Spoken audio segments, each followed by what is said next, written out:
Pineapple Mamas. You're probably trying to get pregnant or you're already pregnant and wondering what happens next. How am I gonna feel? How much am I gonna bleed? When am I gonna get my first period? Well, let me answer all those questions and more coming up next. Hi, my name is Ashley Nicole and my channel is all about helping women through infertility and their journey to parenting. So you are here because you want to learn about postpartum period, which is the 6 weeks after childbirth. Depending on how you give birth, vaginally, C-section, tear, no tear, VBAC, all of these things will vary, so I'm going to give you more of a basic understanding. And also, disclaimer, I am not a medical professional. This is just based on my research and my own experience through childbirth. So let's get right into it. Now, I'm gonna get the icky parts out of the way first. So if you're a little squeamish talking about blood or things like that, then you should probably skip this part. And also probably skip the third part.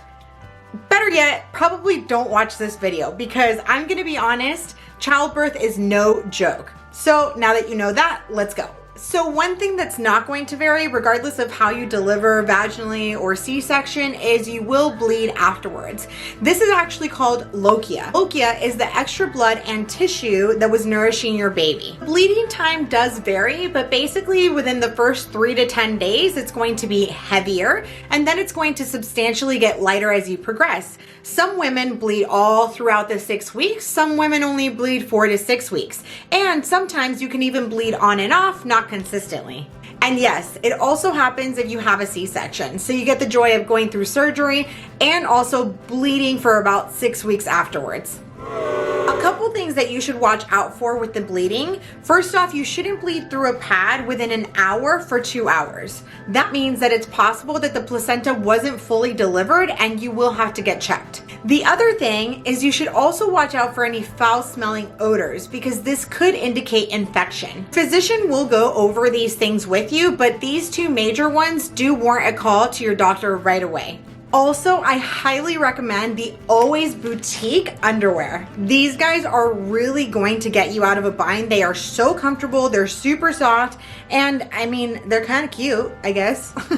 At least they're cuter than the mesh underwear they give you. I don't know, it doesn't matter. The point is that these are awesome. I would highly recommend them. I will link them down below. Moving on, the next most common question is how are you going to look?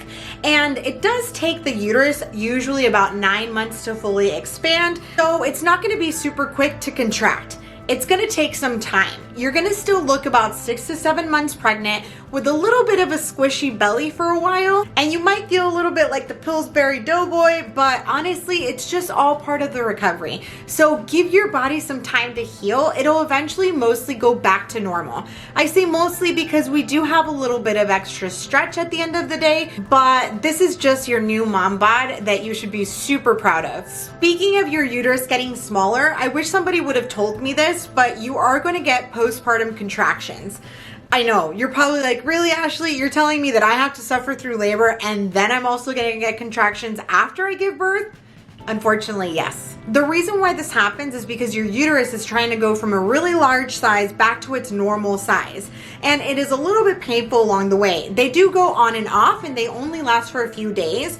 But my suggestion would be to take something to ease them. Something that I recommend that I actually heard from other YouTubers is WishGarden's AfterEase. You just put some drops in your water and it honestly helped me a lot. So I would suggest just to use that and take it with you to the hospital. Okay, as I said, if you're squeamish, we're getting real here. So this might be TMI, but constipation is a huge one. I kid you not, after birth, constipation is really hard. It's kind of been referred to as giving birth to your second child.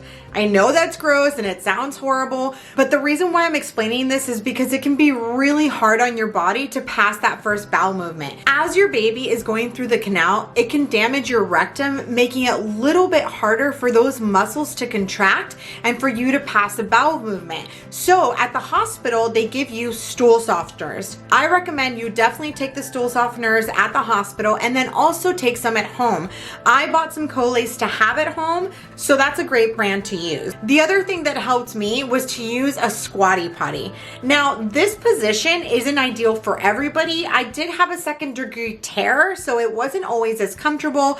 I did not ask my physician, so definitely ask your physician if you can use a Squatty Potty because it's gonna help with some of the relief. I know that's a lot of TMI, but I promise you, you're gonna thank me later. Now, probably the most popular question is when you're gonna get your period again. This can greatly vary. For the most part, if you're breastfeeding, you probably won't get your period for a month or two until you stop breastfeeding. If you aren't breastfeeding, then you'll probably get your period within a month or two after childbirth. This again can really vary because your hormones are going to be fluctuating so much. Word of caution though, you can definitely get pregnant before your first period.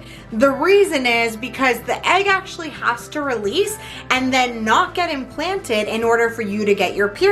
So if you actually had sex before you got your first period, not knowing it was coming, you could get pregnant. So watch out if you're not trying. I know I went over a lot today, and it's definitely going to be an emotional roller coaster when you give birth. You're going to be exhausted but overwhelmed and happy at the same time. So make sure that you are giving yourself some time to heal and bond with your baby, and also rely on your partner. You also want to make sure that your partner is watching you for symptoms of postpartum depression. This is something that is not talked about enough and definitely does happen. So if it happens to you, don't be ashamed. Seek out some help. It can definitely change your life. I hope this video was helpful and it makes you feel more prepared. Make sure you leave me a comment to tell me which one of these you think will help the most. Give this video a thumbs up and don't forget to subscribe and hit that notification bell so that you know whenever any new videos are coming out. And as always, mamas, stay hopeful and stay happy. I'll see you in my next one.